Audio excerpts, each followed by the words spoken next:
कैसे राजकुमार भाया என்ன ரம்பா என்ன वाइज को सांग கமான் ரெடி டேக் 1 2 3 4 ஓலலேலோ லேலோ லேலோ ஓலலேலோ ஓலலேலோ லேலோ லேலோ ஓலலேலோ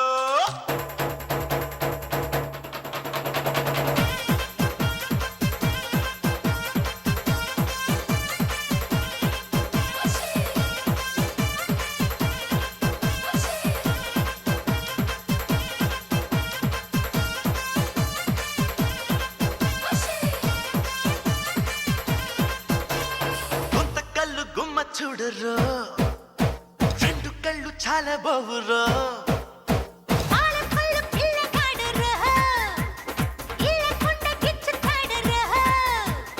ఓసారికే వద్దంటే ఎలా మనం ఆడాలి ఈ వేళ బుగాలంట ఊరువాడ కొంత కళ్ళు గుమ్మ చూడరో ఆ రెండు కళ్ళు చాలా బావురో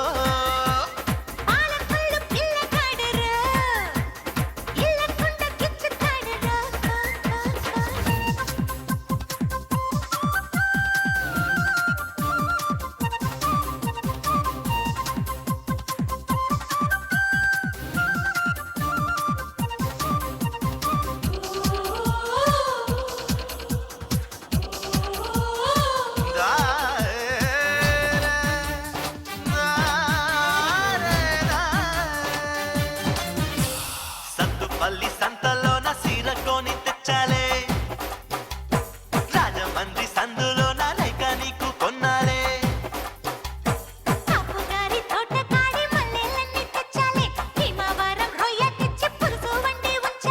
సోకుల గంట తెగ మోగాలంటూ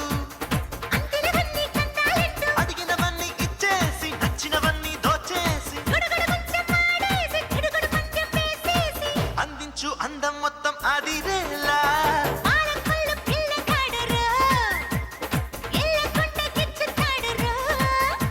ఏ కొంత కళ్ళు గుమ్మ చూడరో ఆ రెండు కళ్ళు చాలా బావురో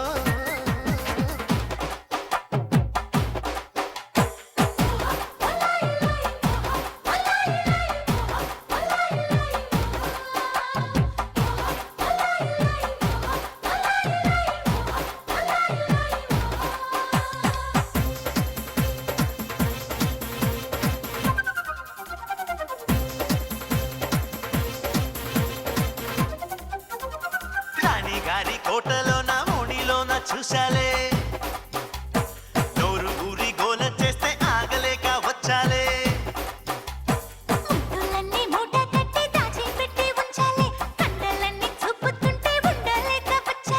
అండాదండ ఉంటానమ్మో నాగలి పదును చూపించి కౌగిలి సేద్యం చేయించి మోగిస్తా కసి కసి దరువేసి కొంత కళ్ళు గుమ్మ చూడరో ఆ రెండు కళ్ళు చాలా బావురో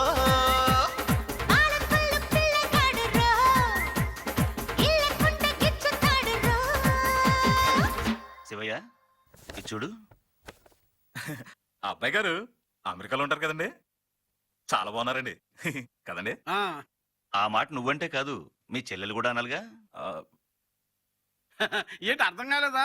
మొన్న వీళ్ళ ఇంట్లో జరిగిన సత్యనారాయణ వ్రతం వీడియో క్యాసెట్ అమెరికాలో ఉంటున్న వాళ్ళ అబ్బాయికి పంపారట. ఆ క్యాసెట్ లో పాటు మీ చెల్లెలు ఆ అబ్బాయికి తెగ నచ్చేసిందట.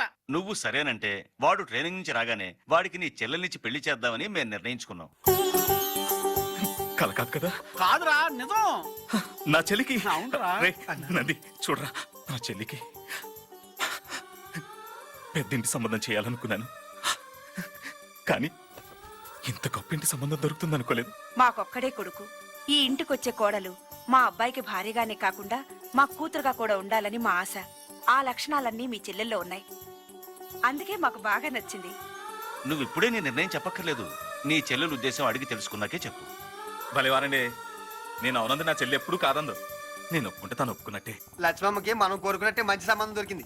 ఆ అదృష్టవంతం మన లక్ష్మీదేరా. అవునన్నా, ఈ విషయం వెంటనే సెల్లమ్మ చెప్పాలే.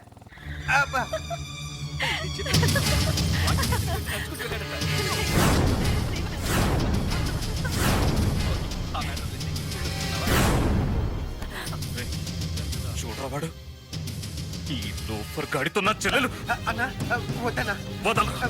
నేను వాడు చంపేస్తాను. వద్దన్నా ఇక్కడ నువ్వు గొడవ పెట్టుకుంటే అలరైపోయేది మన లక్ష్మి అమ్మాయి. అవునన్నా ఇంటికి వెళ్ళి మాట్లాడుకుందా నువ్వు పదన్నా. నీకు దండం పెడతాను పదన్నా. పదన్నా.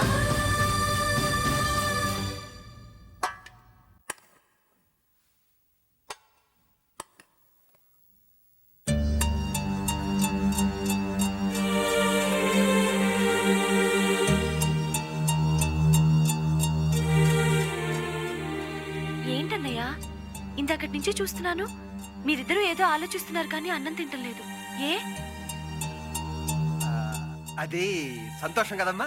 సంతోషంతో కడుపు నిండిపోయింది, ఆకలి ఇట్లేదు. అంత సంతోషమైన విషయం ఏంటన్నయ్య నాకు చెప్పు నీ పెళ్లి కన్నా సంతోషం అన్నయ్యకి ఇంకేముంటుందమ్మా. నీకు చాలా పెద్దంటి సంబంధం వచ్చింది. అవునమ్మా, రామారావు గారు పిలిచి నీ గురించి అడిగారు. సత్యనారాయణ వ్రతం క్యాసెట్లోనే నిన్ను అమెరికాలో ఉన్న వాళ్ళ అబ్బాయి చూశాడట. అతనికి నువ్వు చాలా బాగా నచ్చేవాట. అందుకే అతనికే కదమ్మా, వాళ్ళ అమ్మా నాన్న కూడా నువ్వు తెగ నచ్చేసావంట. నిన్ను ఎప్పుడు కోడలు చేసుకుందామని తెగ ముచ్చట పడిపోతున్నారు వాళ్ళు. అంత గొప్ప సంబంధం వచ్చినందుకు అన్న ఉబ్బి తబ్బిబ్బి అయిపోతున్నాడు. నువ్వు అమెరికా లెక్కలేదమ్మా, అతనే ఇక్కడికి వచ్చి సెటిల్ అయిపోతాడంట. అందుకే నిన్ను అడగకుండా సరైన మాట ఇచ్చానమ్మా. అవునమ్మా. ఇందులో నన్ను అడిగేది ఏంటన్నయ్య నీ ఇష్టమే నా ఇష్టం తినండి అన్నయ్య నేను వెళ్ళి రసం తీసుకొస్తాను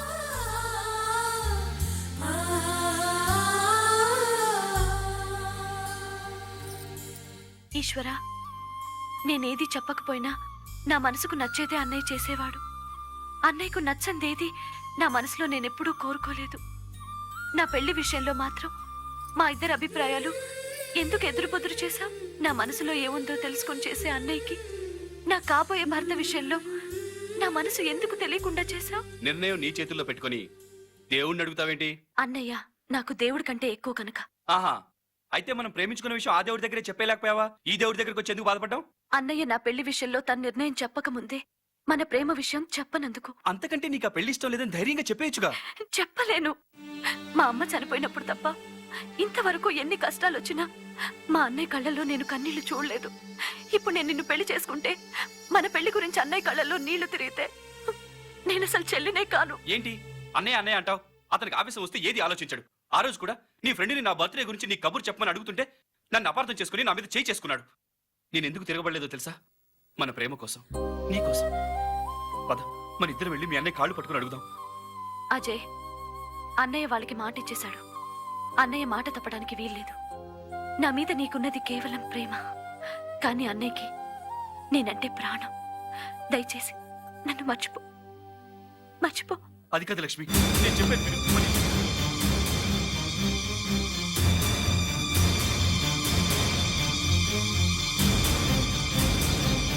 నువ్వే కంగారు పడుకో. ఈ విషయం ముందు నాకు చెప్పాల్సింది. అది ప్రేమిస్తే తప్ప మీ అన్నయ్యతో గొడవైనా సరే నేను తేల్చేస్తాను. చంపేస్తా. అజయ్, నువ్వు లక్ష్మి మాట్లాడుకున్నదంతా విన్నాను. ఆ రోజు తెలియక నీ మీద చేసుకున్నందుకు ఏమీ అనుకోకు. పర్లేదులేండి, మీరేది మర్చిపోండి. అయ్యో, నేను అంత అనుకుని వస్తే ఇంత అయిపోయిందే. అసలు విషయం ముందే నాకు చెప్పుంటే ఇంత దాకా వచ్చేది కాదు. అనవసరంగా దాని మనసు కష్టపెట్టాల్సి వచ్చింది. నా చెల్లెలు నేను ఇష్టపడింది కాబట్టి నీ కులగోత్రాలు, నీ ఆస్తులు, అంతస్తులు అవన్నీ నాకు అనవసరం. మీ పెద్దల్ని పిలిపిస్తే నేను ఒకసారి మాట్లాడతాను. కాపు గారు పెళ్లి పెద్ద అయిపోయారు. అమ్మో, నాకు అమ్మ నాన్న అయిన వాళ్ళు ఎవరూ లేరు సార్. అనాథని. పోనీ ఉద్యోగమైనా ఉందా బాబు? రేయ్, ఇదిగో ఉంటే ఉంటుంది, లేకపోతే మన లక్ష్మిని చేసుకున్నాక రాసి కలిసి వచ్చి అప్పుడే మా తమ్ముడికి ఉద్యోగం వస్తుంది. నువ్వు అనవసరంగా అడ్డుపుల్లలు వేయకునంది.